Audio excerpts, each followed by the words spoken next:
Hey everyone, welcome to another way too early seasons predictions video. So what we're going to be doing today is we are going to be taking a look at the schedule for the Texas A&M football team. We are going to be going game by game, seeing which games we think they're going to win, which games we think they're going to lose. So go ahead, hit that like button and subscribe. We're going to be going team by team the whole offseason, going over the schedules for every single college football team and doing our way too early predictions video. We already have a lot of teams done. Hit that like button, subscribe, and you can look at what we've done so far. We have a lot more coming. Plus, once the regular season starts, we will be going every single week, every single game, game by game, seeing who we think is going to win, the spreads, the money lines, and the over-unders. And we also do the same thing for the NFL games every single week. Like I mentioned, subscribe to the channel. So who we're looking at today, the Texas A&M Aggies. They had a crazy offseason, obviously. They got rid of Jimbo Fisher. They brought in Mike Elko from Duke. He's completely overhauled the staff. The biggest hire that he has, he hired Colin Klein as the offensive coordinator. He is the offensive coordinator from Kansas State. So if you're curious as to what kind of offense he runs, look at Kansas State for the last 2 years. He's focused on the run game, but it's a very balanced offense. The main thing that he brings is if you have playmakers, he works to get the playmakers the ball in space. That's one thing that the Aggies roster will be very glad to have. Something that's very different from Jimbo Fisher is he's going to force feed your best playmakers the ball every single snap. This is an extremely talented roster. Now, once Jimbo Fisher got fired, there was an exodus of players to the transfer portal. How did the Aggies respond? They have the number 3 transfer portal class coming in. So the guys they lost, they easily replaced those guys this offseason. The number 3 transfer portal class, Mike Elko, he's worked in difficult situations before. He worked at Duke where it's very hard to recruit, and he won there. He's done more with less. Give the guy time. He's going to focus on the defense, getting the defense back on par, and he has the offensive coordinator to focus on the offense to get everything brought up. Now, the schedule is always tough. It is the SEC. The SEC got tougher. They added Texas. They added Oklahoma. So the schedule is going to be a gauntlet, but they have the talent. One of the top 10, the number 9 most talented roster in all of college football. The pieces are there. What can Mike Elko do his first year? Let's get things started. Let's take a look at their schedule.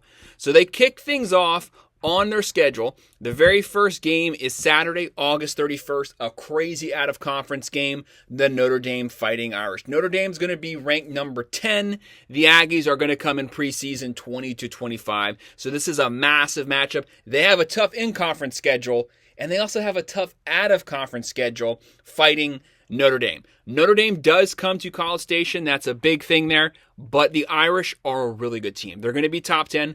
They're led by Marcus Freeman. They have the same coordinators on offense and defense. This is a very mature team. The biggest thing that the Irish did this offseason is they got Riley Leonard out of the transfer portal. He's the quarterback from Duke. Who was the head coach at Duke? Mike Elko. So he's very familiar with the quarterback for Notre Dame. But the quarterback for Notre Dame is also very familiar with Mike Elko. Now, the biggest issue for Notre Dame is Riley Leonard's been hurt the whole offseason. We don't know if he's playing. As of right now, Notre Dame hasn't said that he won't be ready this game, but we just don't know if he's not healthy. If he's not 100%, obviously that could completely change the outcome of this game. He is a mobile running quarterback, so obviously that would completely change everything there. But they haven't said he's not going to play, so I'm going to be basing this off of him playing because they haven't told us otherwise. Notre Dame recruiting top 10 level every single year, working the portal, bringing in quarterbacks. This is a mature team. They're going to have a tough defense. Look at the way they played Ohio State last year.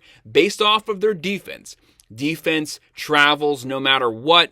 Texas A&M, this is their first game in a new scheme, even though they're at home with the 12th man. I'm going to go with Notre Dame getting the win here in a really close game, a really low-scoring game. Probably like a 23-20 game, 24-20. Low-scoring, Notre Dame wins, but the Aggies show just how much better they are. Their defense keeps the game close. It's just they lose to the older team, but they're still going to get there. So they start out 0-1.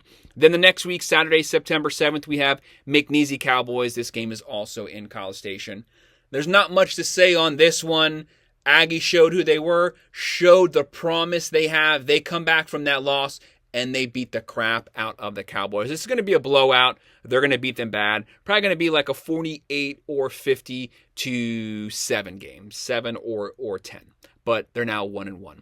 Then after that, Saturday, September 14th, at the Florida Gators. This game is in Gainesville. A lot of question marks about the Gators. Billy Napier is on the hot seat. I do have a Florida Gators prediction video, so go ahead and look at that. But he has to win some games. He did not make a bowl game last season. If he doesn't make a bowl game this year, he's probably going to get fired. They also have a top 15 talented roster. Playmakers are there, but they have a gauntlet of a schedule. They are going to steal a couple games, but they're also going to lose because they play 9 or 10 ranked teams. This is going to be a tough one, but Florida Gators have a lot to play for this game because things haven't gotten out of hand because this is only week 3. I actually have the Aggies going on the road the first time and getting a loss here. Do not be concerned. They are going to Gainesville. Florida will be fired up to play this game because they haven't lost heart in their season yet because it's still pretty early in the season. So I have the Aggies dropping to 1-2, losing to Florida on the road, and probably, I'm going to say, still a close game because the Aggies defense will be much improved. I'm going to say a 27-20 or 27-23 game. Still a one-possession game, but they lose. Do not be concerned about Mike Elko. This is growing pains with a new team. They're 1-2. Then Saturday, September 21st, we have the Bowling Green Falcons. Again, the Aggies are coming off of a loss, playing a not-so-good team. They have the chance to fix some of the things that didn't work the previous week. Look for them to blow out Bowling Green. 50-13, they win. They're 2-2. Then after that, Saturday, September 28th, the Arkansas Razorbacks. So getting back into SEC play, Arkansas under Sam Pittman. You know, Sam Pittman, he really has been lasting quite a while there. A lot of people have had him getting fired for the last few seasons. This team's going nowhere. They lost KJ Jefferson at the quarterback position. He did transfer to UCF. They've just been funneling through offensive coordinators. They're starting all over. There's no longevity on the staff or on this team. The Aggies are the way better team, the way more talented team. Razorbacks may keep it close first half, but the Aggies are showing that they're starting to get the ball rolling. They're starting to play a lot better in these schemes. They beat the Razorbacks, probably a 34-20 or 23 game, and they're now 2-2. Then Saturday, October 5th, another potential top 10 matchup. We have the Missouri Tigers coming to College Station. So A&M is at home. Missouri's one of those teams, came out of nowhere last year, finished with 11 wins, finished in the top 10. They're returning everybody, especially on offense. Quarterback, running back, wide receivers, coaching staff. This team is loaded, and they also had a top 25 defense last year, top 25 offense. One of the most rounded teams. This is a potential trap game for the Tigers. They could easily lose this one. I'm almost 50-50 because the Aggies are starting to improve at this point of the season. But I'm going to go with the Tigers getting a close win here, a low-scoring win, 27-24. Tigers win. Aggies are 2-3. Then Saturday, October 12th, they have a bye week so they can recuperate. They're almost at the halfway point, kind of get things back on track. Then October 19th, they are at the Mississippi State Bulldogs. This isn't Mike Leach's Mississippi State. This is Jeff Lebby's now the head coach at Mississippi State. Completely changing the team. Offense, defense. A lot of guys transferred out. He's an offensive-minded coach, but it's going to take him a while to completely overhaul and retool this roster. He's bringing in some guys. He's working the portal. He knows how to call offensive plays. A lot of players knock him, but Oklahoma last year had a top 5 offense, so he knows how to call plays, but he just doesn't have the playmakers. There's a massive skill gap here between these two teams. Look for the Aggies to get a win on the road, a pretty decent win. I'm going to say a 30-17 game. They're now 4-3. And then they follow that up versus the LSU Tigers. This game also in College Station. A lot of the tough games are home for the Aggies this year. LSU, this is a team, obviously, Brian Kelly, great coach. Their defense was a complete joke last season. I think they finished around like 115th in total defense. How's that possible with a top 5 roster? Crazy stuff. They fired the coordinators, completely overhauled the defensive coaching staff. On offense, the team was led by Jayden Daniels. They had Neighbors, loaded offense. Quarterback won the Heisman. all those guys are gone now. They're bringing in Nussmeier at the quarterback position. I do have an LSU predictions video, so also go look at that as well. They have big things riding for them this season. They're coming to College Station. Like I said, the Aggies are going to have some upsets. They're going to have some letdowns. I'm going to go with the Aggies to get the upset on the road. LSU's feeling pretty good. The Aggies have dropped a couple that they maybe should have won, but now they're going to start stealing some that they maybe shouldn't have won or that Vegas doesn't predict them to win. I have the Aggies getting the win here at home in a surprisingly close one, winning this game 30-27, and they're now 5-3. Like I said, the team is starting to gel together, and they're starting to get better. Saturday, November 2nd, South Carolina Gamecocks. This game is in South Carolina. South Carolina really doesn't know where they're going. Obviously, they lost Rattler at quarterback. He timed out. He was a senior. A lot of players left. A lot of players were seniors, and they left. But they did not leave off in a very good position last year. They had issues on offense. They had issues on defense drastically. They had a surprising year in 2022, and they followed that up with a dud last year. I don't really see things getting much better this season because their schedule is a gauntlet. I have the Aggies getting the win on the road, beating South Carolina up pretty handedly, probably winning this game like a 34-20, and they're 6-3. Then they have their second bye week Saturday, November 9th, and then they follow that up Saturday, November 16th versus the New Mexico State Aggies. This game's not going to be close. It is at home for the Aggies. This is Aggies on Aggies, but this is a kind of a build-up game towards the end of the season. They've really gotten stuff rolling. They're going to beat New Mexico State pretty well. Probably like a 40-17 game, and they're now 8-3. Sorry, 7-3. And then they follow that up Saturday, November 23rd versus the Auburn Tigers. This is Hugh Freeze's team. They got better last year since Hugh Freeze took over the reins. They're going to be even better coming into this current season. He's working the portal. He's recruiting. Hugh Freeze will be calling plays. Their issue last year was offense. They actually had a pretty decent defense. Thorne at quarterback was not good. He was basically just a mobile quarterback. Could not throw the ball past 5 yards. They're going to be better on offense this year. They're not going to be lighting it up by any means at all, but they'll be better. They're taking small steps forward. He's working the roster, getting things rebuilt. Auburn's going to be a tough team. This is almost a 50-50 game. This is a potential upset game for the Aggies here. But I have the Aggies getting the win at Auburn. Tough place to play, but the team's getting better. They're getting more mature under Mike Elko. I have them winning this game 33-24,